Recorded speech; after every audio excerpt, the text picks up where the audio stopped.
Evo ono što sam dovela, ono što straži. Da, novi broj koji je posvećen Svetom Savi. Sa puno ponosa su pričali kako će uraditi taj broj. Da li si siguran da želiš sve to da im pokvariš?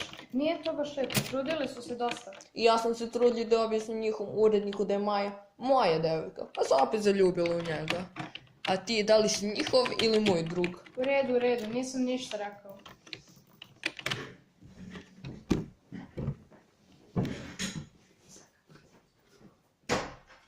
Nasniče, da vam pokažem, sve je spremno za štampu. Oko ovog broja smo se baš potrudili jer je posvećen Svetom Savi, našoj školskoj slavi. Dobro, znate da je ovo poslednji dan kada je to trebalo da se odradi? Šta je sad ovo? Kakav je ovo tekst? Pa je sve pogrešeno, izgrešeno. Šta ste to radili? Pa, čekaj, pre nego što sam krenuo, sve sam proverio i završio. Ti ovo nazivaš završenim, puno grešaka, nesređeno. Ne? Prvi put sam ti dao da urađuješ novi broj. I šta je sad ovo? Neozbiljno. Čekaj, pogledajte. Neko je bio ovde. Mi smo ova ekipa koja ne jede Mars čokoladice još odavno. Tačno tako. Deco, onda onaj koji je Mars čokoladice promenio tekst u računaru. Zaista mislim da je Mirko sve odradio. Moguće, treba to ispitati. Izvini što sam se onako ponašao prema tebi. Hajde da pozovemo inspektora Iku, on može da reši ko je to uradio.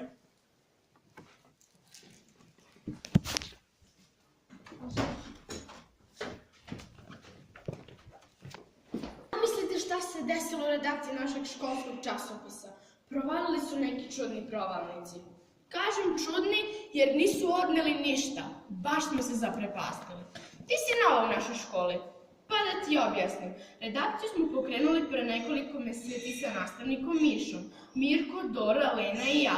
Smešteni smo u jednu malu i zaboravljenu učionicu. Ta učionica je tako mala i tako zaboravljena da su se u njoj odlagale stare istorijske raščupane karte, herbarijumi i neke stvari koje su nazivali gramofonima. Da, ta učionica nije pripadala nikome, odnosno pripadala je njima i staričarima iz redakcije.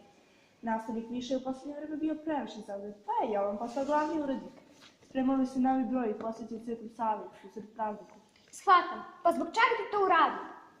Koliko smo shvatili, koristili su samo naš računar. Tu su radili, šta su radili? Brisali su i dopisivali. Menjali su istorijske tekstove samo da upropaste naš trud. Kažem vam, ništa drugo nisu dirali. Menjali su tekstove samo da upropaste naš trud. Pa to su sigurno neki pravnici iz škole, neki osmaci ili tako nešto. Ali zbog čega su to uradili? Iz škole sigurno. I to neko ko ume da provali šifru. Inače, kako bi uključili računar? Najveći problem je to što nemamo vremena sve to da ispravljamo. Moramo na časove, a danas se štampa novi broj. Baš nezgodno. Ali hej, mi vam možemo pomoći. Dajte nam deo tekstova i mi ćemo ispraviti. Misliš da ćete uspjeti? Naravno, potrudit ćemo se.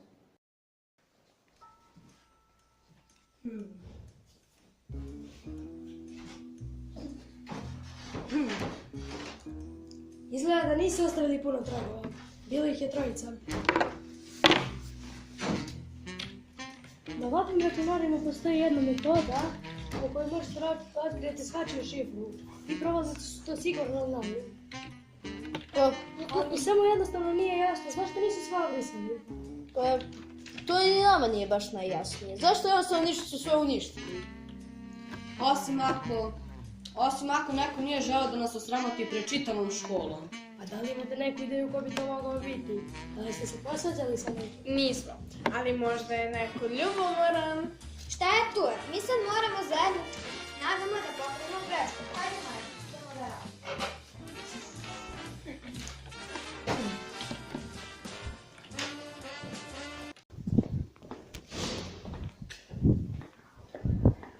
Zdravo, šta je poslije? Hoćete li sa nama da gledamo rukometnu utakmicu? Sad nikako ne može, imamo posla. Moramo da pomognemo drugarima iz redakcije školskog časopisa. Jovan je baš bio zabrinut, tako mi je žao. Šta se dešava? Neko provalio redakciju i propastio sve tekstove za novi broj. Kako je neko mogao da bude zao, to je svetogrđe, propastiti tekstove o Svetom Savi. Te ne poštuje ništa i ništa da nije sveto.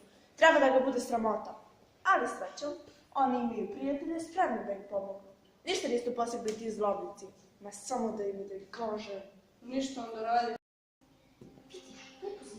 Vidim, umjesto da sramotim Jovana i njegovu ekipu, ja sam ga samo zbližio sa Majom. Ja, kada bi znala. A zašto se ono nadala kod njih i sve im priznala? Ja nakon nam je uspio. Upravo si, i setio sam se Majinih reči. Ali dana posebno treba da vodimo računa o tome kako se ponašamo, u skladu s principima kojima se uči Sveti Sava. Zavist, ljubomora i nepoštenje svakako nisu poželjne.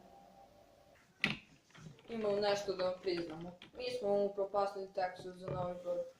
Želeo sam da te osramotim pred Majom, da ti se ona smeje, jer ste u broj stavili tekstu pune grešaka. Izvinite, ne želimo da se svađamo. Pa ovo je nečuveno, bezobrazluk.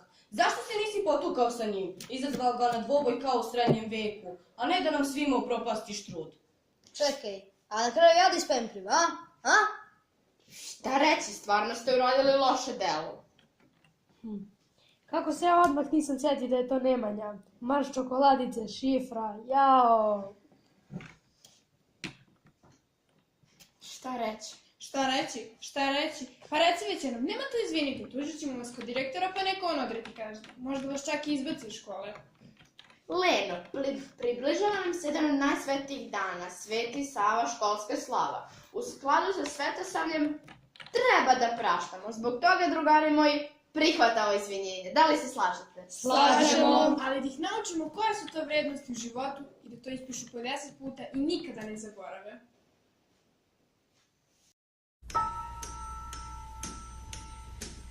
Thank you.